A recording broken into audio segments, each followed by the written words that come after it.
디모데후서 3장 16절 17절입니다.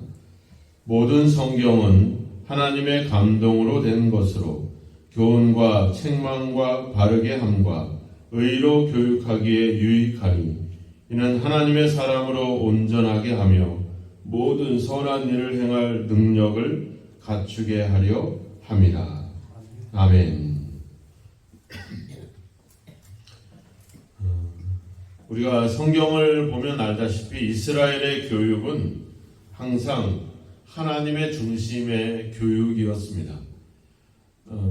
솔로몬도 마지막 생의 마지막의 고백에 하나님을 경외하는 것이 인간의 본분이다 이런 표현을 썼는데 잠언 1장 7절에도 가보면 하나님을 경외하는 것이 지혜의 지식의 근본이다 이렇게 표현하고 있고 또 잠언 9장에도 가보면 하나님을 경외하는 것이 지혜의 근본이고 또 거룩한 자를 아는 것이 명철이다 이렇게 구약 성경에 기록이 되어 있습니다.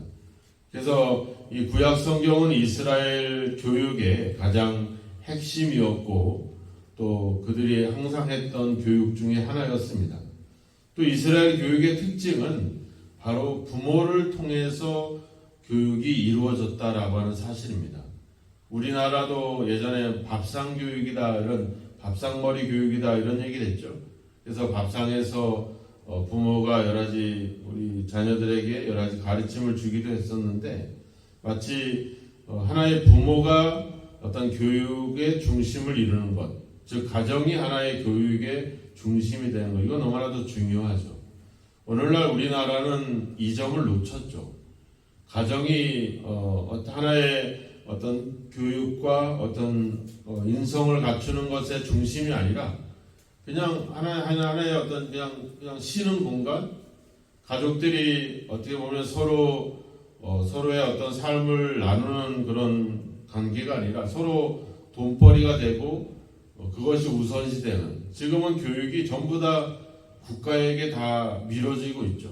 또 국가에서는 자기들이 다 책임지겠다고 심지어 교육뿐만 아니라 보육조차도 아이를 기르는 것조차도 마치 국가에서 다 하는 것처럼 또 그 정책을 세우고 권력을 가진 자들은 그것을 이용해서 자기들이 마치 모든 것을 책임진 것이냐, 또 부모나 일반 사람들도 애를 낳으면 당연히 국가에서 다 책임을 지어야 되는 듯이 그렇게 생각을 하고, 이게 이제 이런 사고의 전환이 일어나면서 결국에는 내가 키우고 내가 교육하는 입장이 아니니까 이게 불편한 게 되는 겁니다.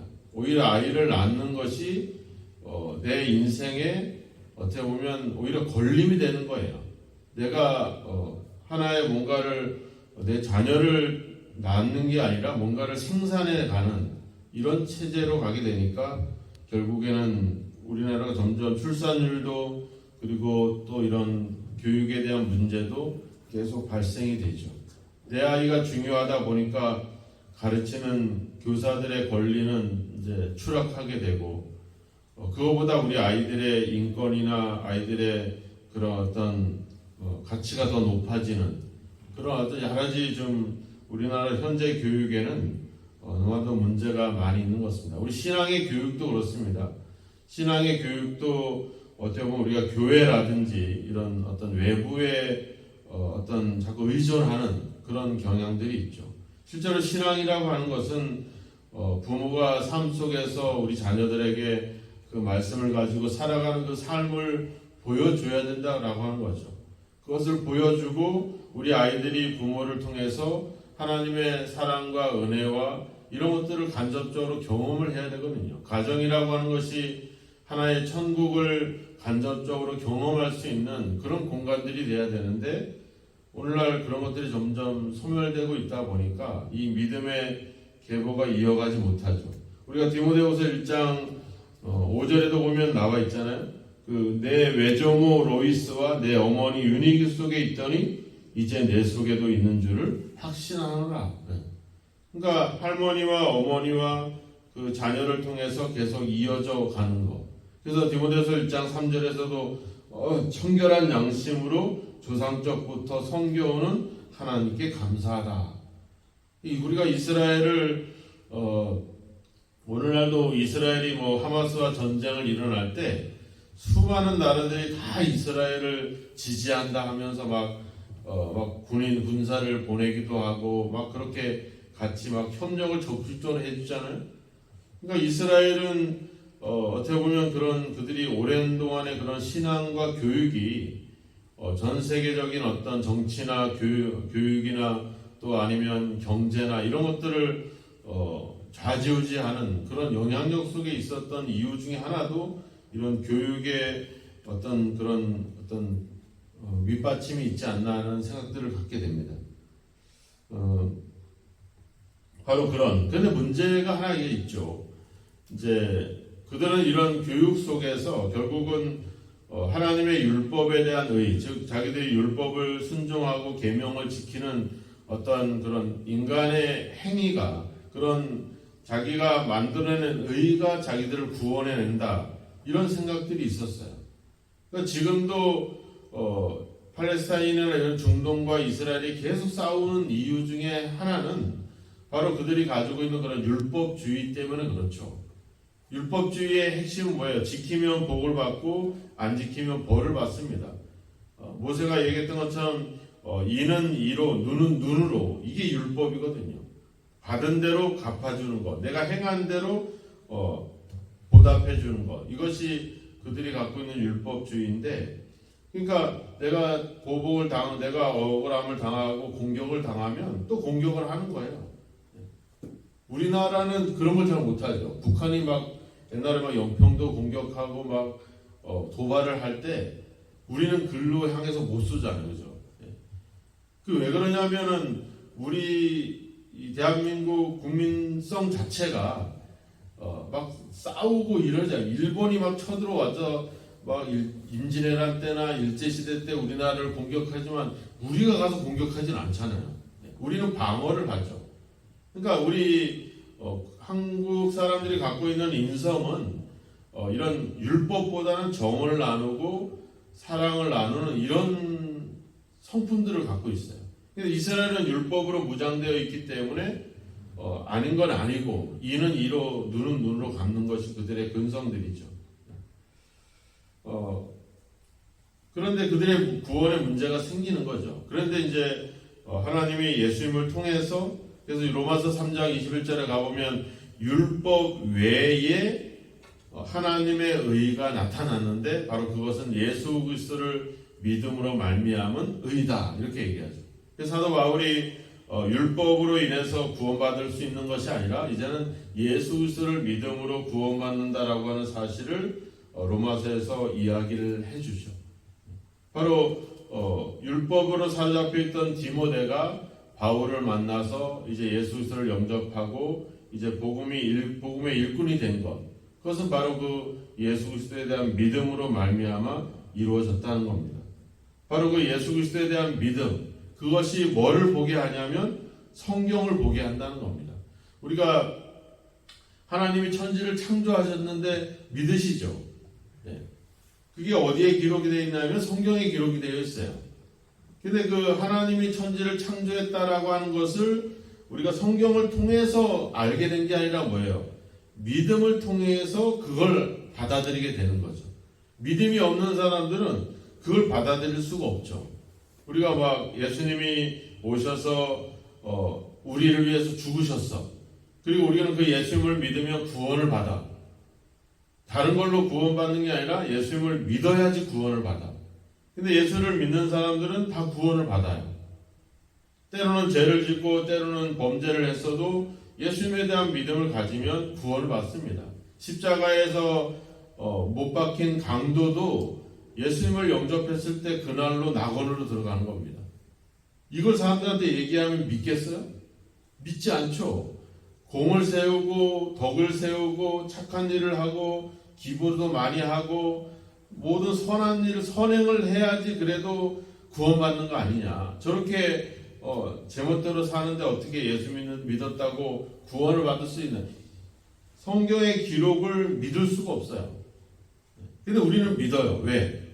믿음을 가졌기 때문에. 그래서 예수 그리스도에 대한 믿음은 성경을 보게 하고 성경을 통해서 우리로 하여금 그 생명력을, 구원을 주는 거죠. 여기 보면 모든 성경은 하나님의 감동으로 됐다 했잖아요. 이 하나님의 감동이라고 하는 이 헬라어 말로는 데오 푸니오스토스입니다. 푸니오스토스라고 하는 말은 호흡이라는 말이에요. 우리 창세기 2장에 가보면 하나님이 흙으로 사람을 지어놓고 그 코에 생기를 불어넣었잖아요. 그 생기, 바로 그 하나님의 호흡, 그것을 불어넣었을 때 그 사람이 생명이 됐다, 살아있는 영이 됐다, 이렇게 얘기했잖아요. 그게 바로 여기서 얘기하는 이 감동이라고 하는 이 푸니오스토스라는 말은 바로 하나님의 호흡이라고 하는 말이죠. 바로 그 하나님의 호흡으로, 하나님의 생기로 되어졌다, 성경이 이렇게 얘기하죠. 그러니까 성경을 보는 사람, 성경을 믿는 사람은 바로 그 하나님의 호흡으로 생명력을 얻는, 구원을 얻는 거죠. 그러니까 우리가 믿음을 갖게 하고 그 믿음이 성경을 보게 하고 성경을 통해서 하나님의 생명력, 구원을 얻게 하는 이 관계가 이 성경에 있는 겁니다. 그래서 15절에서도 성경과 믿음과 구원이 연결되어 있죠. 그래서 16절에서도 같은 맥락이 있는 겁니다. 그래서 베드로후서 1장 21절에도 나와 있죠. 거기도 가보면 하나 성령으로 감동을 받은 사람들이 하나님께 받아서 우리에게 말한 것이다. 이것이 예언이고 성경이다. 이렇게 베드로후서 1장에서도 그렇게 이야기를 하고 있죠. 그러니까 하나님의 감동, 하나님의 호흡, 성령으로 말미암아 되어진 이 성경. 그래서 우리가 성경을 볼 때 거기서 우리가 하나님의 어떤 생명력을, 구원을 얻게 되는 거죠. 그래서 성령이, 예수님이 가신 후에 보혜사 성령을 보내실 때 그 성령이 하셨던 일이 뭐예요? 바로 주님께서 우리에게 하신 말씀을 생각나게 하고 그 말씀을 우리를 가르쳤다, 교육했다. 이것이 보혜사 성령의 가장 중요한 핵심적인 사역이죠. 그러니까 우리로 하여금 계속 하나님의 말씀으로 돌아가게 하는 역할. 왜? 그 말씀 속에서 우리가 생명을 얻기 때문에, 그 말씀 속에서 우리가 하나님의 호흡을 얻을 수 있기 때문에 그렇다라고 하는 거죠. 그 성경이 무슨 역할을 합니까? 교훈과 책망과 바르게 함과 의로 교육한다. 네. 네 가지를 따로따로 하는 게 아닙니다. 무슨 교훈과 책망과 바르게 함, 교육 다 비슷한 맥락 속에 있는 거거든요. 우리로 하여금 잘못된 길을 가지 않고 우리를 바로 잡아서 또 바른 길을 갈 수 있도록 도와주는 역할. 여기서 이 바르게 한다라고 하는 표현은 그 추를 바르게 세운다 이런 뜻이거든요. 그러니까 우리가 가야 될 길, 우리가 봐야 될 그 어떤 기준을 잘 세워준다는 거죠. 그래서 성경을 다른 말로는 캐논이라고 하잖아요. 잣대다. 우리가 길이를 잴 때 그냥 눈대중으로 재는 게 아니라 자를 이용해서 길이를 재잖아요. 이게 자가 기준이잖아요. 바로 이 성경이 우리가 가는 어떤 삶의 기준이라고 하는 겁니다. 거기에서 우리가 성경을 통해서 우리 삶을 비춰보는 거죠. 내가 제대로 살아가고 있는지 그렇지 않은지를. 그러니까 이 말씀이 없으면 어떻게 돼요? 내 생각이나 내 경험이, 내 지식이 기준이 돼버리는 거죠. 그러면 각자가 기준이 돼버리면 기준이 없어지는 거예요. 진리가 없어지는 거죠. 오늘날 우리가 겪고 있는 이 가장 큰 문제가 바로 기준이 없어진 겁니다. 각자가 기준이 돼버린 거예요. 그래 유튜브나 이런 데서 여러 가지 정치나 경제나 이런 교육에 대한 이야기를 할 때 저마다 떠들어대거든요. 각자가 정답인 거야. 각자가 자기가 기준인 거야. 그러니까 기준이 없으니까 이 새 사회는 흔들릴 수밖에 없는 거죠.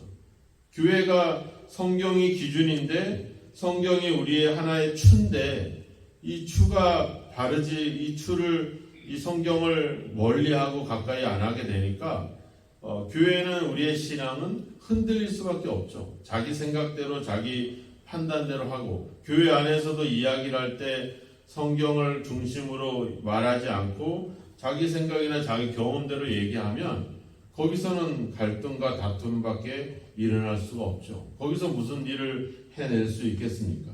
그래서 우리는 성경이 우리의 하나의 삶의 기준이 되어야 된다는 것. 그래서 그렇게 우리를 해줄 때 17절에 가보면 이는 그런 성경을 통해서 우리가 바로 섰을 때 우리가 하나님의 사람으로 온전하게 되고 모든 선한 일을 행할 능력을 갖추게 된다. 이렇게 얘기합니다. 앞서 우리가 2장 21절에도 가보면 자기를 깨끗하게 하면 귀히 쓰는 것이 되어 거룩하고 주인의 쓰임에 합당하며 모든 선한 일에 준비함이 되리라. 라는 성경은 우리로 하여금 하나님의 일을 할 수 있도록 우리를 준비해 준다는 거죠. 여기 17절에도 얘기했잖아요. 능력을 갖추게 한다. 갖추게 해준다. 온전하게 한다. 이 표현들이 바로 준비시켜준다. 완전히 준비됐다. 이런 표현들이거든요. 우리가 성경은 우리로 하여금 하나님의 일을 할 수 있도록 우리를 준비시켜 주신다는, 우리를 변화시켜 주신다는 거죠. 그럼 반대로 성경을 우리가 우리로부터 멀리하거나 성경 없이 성경을 가까이 하지 않는 신앙들은 어떻게 되는 거예요? 우리가 준비가 되지 못하는 거예요. 준비가 되지 못하면 쓰임을 받지 못하는 거죠. 오늘날 우리가 한번 신앙들을 우리가 한번 돌아볼 필요가 있습니다. 우리가 하나님 말씀으로 준비돼서 하나님의 일들을 감당하고 있는지, 아니면 그냥 내 열심, 내 어떤 열정으로 우리가 하나님의 일을 하고 있지는 않은지, 결국 그런 말씀을 통해서 우리가 행하지 않을 때 우리에겐 열매가 없습니다. 거긴 결국에는 하나님이 아니라 내가 드러나는 결과를 만들어낼 뿐이라고 하는 거죠. 성경을 우리가 가까이 해야 될 것이고, 성경을 우리가 읽고 듣는 것뿐만 아니라 그것을 앞서 우리가 14절에도 말하고 있는 것처럼 배우고 확신한 일에 거해야 된다. 하나님의 말씀에 대한 믿음을 갖고 그 말씀을 내 삶에 그대로 실천해야 된다. 듣고 행하여야지 그 말씀이 우리를 더욱더 강건하게 해줄 수 있다. 지금 그 점을 바울은 이야기하는 겁니다. 그래서 디모데에게 여러 가지 이단 사상과 많은 교회 안에 그런 아주 많은 그런 헛된 이야기들, 헛된 가르침들이 난무하고 있을 때 우리가 그럴수록에 더 그런 변론과 그런 논쟁에 빠지지 말고 더 하나님의 말씀으로 돌아가서 그 말씀 속에서 우리가 준비되고 변화되고 그런 능력들을 갖춰가야 된다는 점을 바울은 계속 이야기를 하고 있는 겁니다. 이게 사도 바울의 마지막 디모데를 향한, 우리를 향한 유언이었거든요. 우리로 하여금 성경을 더 가까이 할 수 있는 것, 그 말씀을 내 삶에 적용하고 또 이제 4장으로 넘어가 보면 그 말씀을 이제 때를 얻든지 못 얻든지 그 말씀을 전하라, 이렇게 우리에게 권하고 있습니다. 결국 우리의 삶의 중심에 결국에는 하나님의 말씀, 이 성경이 있어야 된다는 점을 바울은 정확하게 우리에게 지적을 해주고 있죠. 그렇다고 하면 지금까지 바울을 믿음 가운데 앞서 이제 4장에 넘어가면서 내가 선한 싸움을 싸우고 나의 달려갈 길을 마치고 믿음을 지켰다. 그것을 지킬 수 있게 해주셨던 힘은 바로 뭐였습니까? 바로 하나님의 말씀이었던 거죠. 하나님의 약속. 그래서 바울은 계속 사도행전에서 재판을 받을 때 몇 년 동안 계속 재판의 과정에서 그가 했던 이야기는 뭡니까? 하나님이 나에게 이렇게 말씀하셨고 나는 그 말씀이 반드시 되리라고 믿고 있고 그것을 내가 또 전하고 있다. 그 메시지를 계속 이야기를 했거든요. 그래서 우리 삶의, 우리 신앙의 가장 중요한 핵심은 바로 하나님의 말씀이다. 그 말씀을 통해서 우리가 믿음을 통해서 말씀을 바라보게 만들고 그 말씀은 우리에게 하나님의 감동, 하나님의 호흡을 우리에게, 하나님의 생명을 우리에게 주어서 우리로 하여금 우리가 하나님의 일을 할 수 있는 사람으로 준비시켜 주시고 변화시켜 주는 것을 다시 한번 생각해 보면서 결국 하나님의 말씀이, 그 말씀을 듣고 행하는 어떤 확신하는 나의 신앙이 바로 말씀에 대한 믿음이 나를 변화시킬 수 있고 나를 준비시킬 수 있다는 점을 다시 한번 기억하고 그 말씀을 더 가까이 하고 말씀으로 무장하는 저와 여러분이 되기를 주의 이름으로 축원합니다. 하나님의 말씀이 우리를 더욱더 강건하게 할 것이고 사도 바울의 사역을 계속 지탱할 수 있는 힘이 되었던 것처럼 하나님의 말씀이 오늘도 여러분들의 삶을 더욱더 풍성하게 하고 견고하게 해주는 그런 은혜가 있기를 축원합니다. 그래서 오늘도 더 하나님 말씀을 가까이 하시고 그 말씀을 내 삶의 기준으로 삼으시고 그 말씀에 내 삶을 항상 비추어 보아서 곁길로 다른 길로 가고 있지는 않은지 점검하시고 그래서 오늘도 하나님 말씀 가운데 행하시고 순종해서 하나님의 사람으로 온전해지는 또 하나님의 선한 일들을 행하는 능력을 갖추는 그 능력이 하나님 말씀으로부터 공급되어지고 역사되어지기를 주님의 이름으로 축원합니다. 기도하겠습니다. 하나님 아버지, 하나님의 감동으로 되어진 하나님의 말씀을, 성경을 우리가 더 가까이 하게 하시고 그것을 배우고 또 그것을 확신하고 또 믿음을 가지고 우리 삶에 순종하게 하셔서 그 말씀이 우리를 통해 이루어가는 그런 놀라운 은혜들을 경험해 가기를 원합니다. 말씀이 육신이 되어 우리 가운데 오셨던 주님과 같이 이제 하나님의 말씀이 우리의 삶이 돼서 아버지 우리 삶에서 하나님의 뜻이 이루어지고 하나님의 구원이 전파되어지는 귀한 역사가 있기를 주여 원하나이다. 우리로 하여금 오늘도 아버지 말씀 가운데 거하게 하시고 그 말씀이 우리 삶의 기준이 되게 하여 주셔서 말씀에서 어긋나지 않고 말씀 안에 늘 순종하는 믿음의 삶을 살아가도록 우리를 인도하시고 주여 붙잡아 주셔서 세상적인 지식과 세상적인 기술과 경험이 우리를 온전하게 함이 아니라 하나님 말씀이 우리를 하나님의 사람으로 온전하게 하는 줄로 믿사오니 오늘도 말씀을 가까이 함으로 우리의 신앙과 삶이 온전해지게 하시고 하나님의 일을 감당할 수 있는 더 큰 능력을 말씀으로부터 공급받을 수 있도록 주여 인도하여 주옵소서. 세상에 많은 일들이 있지만 하나님의 말씀 가운데 머물게 하사 우리의 삶이 흔들림 없이 견고하게 믿음 가운데 살아갈 수 있도록 우리를 붙잡아 주시고 오늘도 성령께서 우리를 도와주셔서 매 순간순간 우리 삶에 필요한 말씀들을 기억나게 하시고 그 말씀을 생각하고 순종함으로 하나님의 놀라운 은혜를 경험할 수 있도록 오늘도 우리의 삶을 지키시고 말씀 가운데 함께하여 주옵소서. 예수님의 이름으로 기도하옵나이다. 아멘.